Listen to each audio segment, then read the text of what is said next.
Today we will be visiting dry sand prairies, which are an important part of the greater oak savanna ecosystem I discuss in another video. They hold quite distinct and unique plant and animal communities. Let's get started.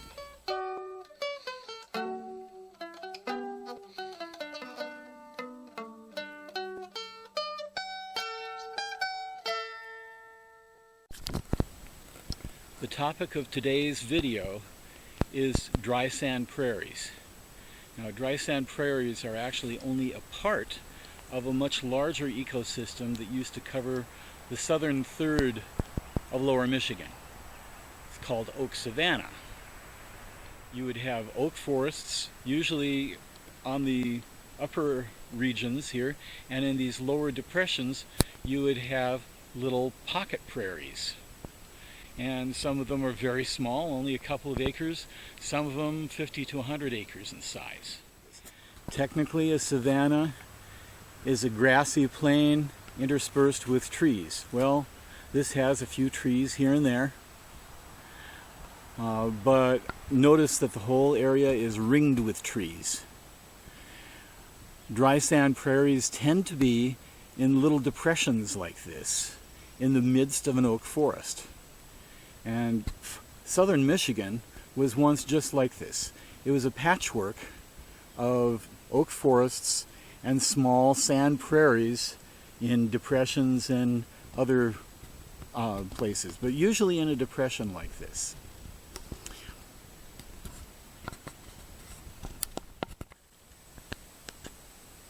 Even in August, the driest part of the summer, the sand prairie can put on a show. Notice that this is fairly close to the oak forests, and the oaks are not far away. That is a big thing with this particular plant. This is called Oriolaria, or Fernleaved false foxglove. This is an interesting plant. It has gone through a number of taxonomic changes over the years. It was originally put in the Scrophulariaceae, which is the family, the figwort family. Snapdragons are a common figwort. And now it is actually put in the Orobranchaceae, along with things like beech drops, which are totally parasitic. This one is not totally parasitic. It does have photosynthesize, so it does make some of its own food, but it also parasitizes the roots of oak trees. So you've got oaks back there, you've got Oriolaria in the wide open space next to the oaks. There are actually kind of pretty flowers, as this shows right here. We'll zoom this in. They are pretty flowers, and they do put on a good show. But one really interesting thing about this is that they only bloom for one day. Day before yesterday, I was on a bike ride and found these things in mid-afternoon, taking a little walk out and away from my bike. Yesterday, I came out after supper, and all of the flowers were gone. They had already fallen off. This again is midday, and the flowers are in full bloom. They were not here yesterday, so these only last one day. This is one of the prettier denizens of the sand prairie. This is goat's rue.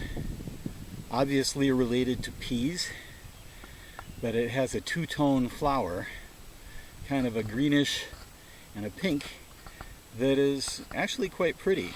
I have no idea why it is called goat's rue. Do goats rue the day that they eat it? I don't know. It could be that there is a toxin, because many pea family plants do have toxins. I apologize for the road noise. This happens to be fairly near a pretty busy road, even if it is 10 miles out in the country. But this blooms in mid-July and is already starting to set seed pods. The ones in back have little pods already starting to set, and very similarly to the wild lupine, which is also a pea family plant. These, as the pods dry, they create a twisted tension within the pod, and once you brush against one of these dry pods, it pops open rather forcefully and spreads the seeds.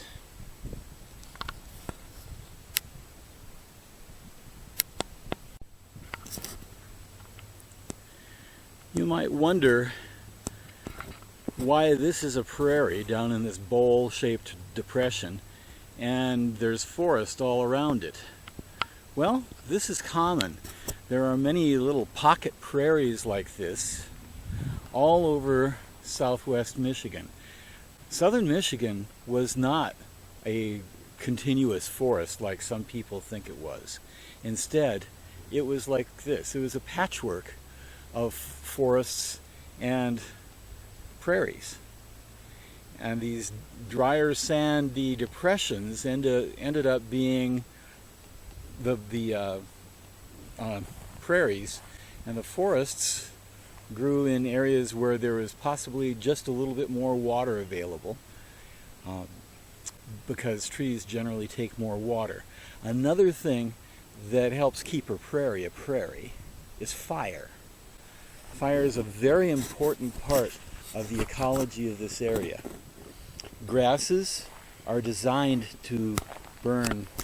The tops of grasses can burn because the perinating bud, the part of the grass that actually keeps on growing, is just underneath the surface of the soil.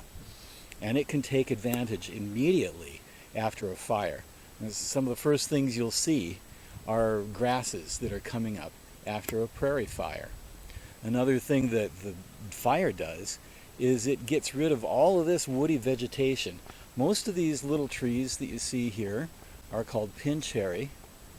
Another name for them is fire cherry because they are some of the first plants, some of the first trees that start growing in a prairie like this, or any place where there's grass.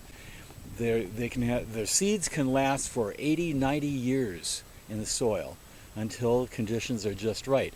Usually full sun, which is like right after a prairie fire, is a good time for it to get full sun, and enough rain for the little tree to sprout and start growing before it gets dry again. If that happens, the little trees start to grow. But as long as this is burned every, say, 5 to 10 years, this is not going to become a forest. If it doesn't get burned in that time, not only do these little trees grow, but some other things grow that I've been trying to avoid because I came here with shorts on. Kind of stupid of me, because I knew that these things were here. On the surface of the ground here, you see these darker green leaves, broadleaves. Those are brambles. They're related to raspberries, and just like raspberries, they have thorns. And my ankles and shins are just torn up by these things because I just forgot about them.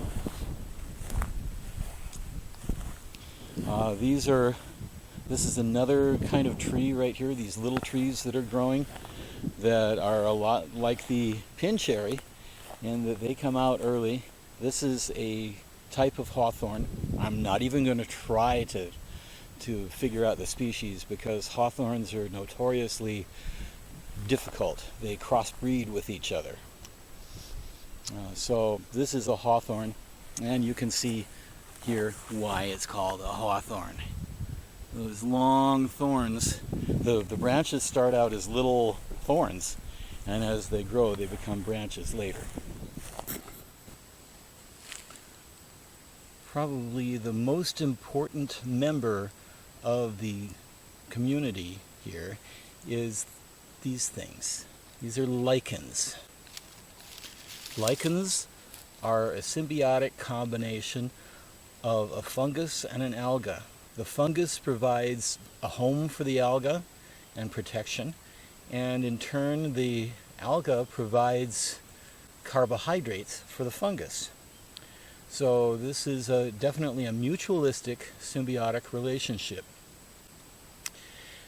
The reason that I say that the lichens are the most important part of this whole ecosystem is that in between all the grass, and you can see this if you look a little farther away here, you see there's quite a bit of grass and a lot of other kinds of plants too.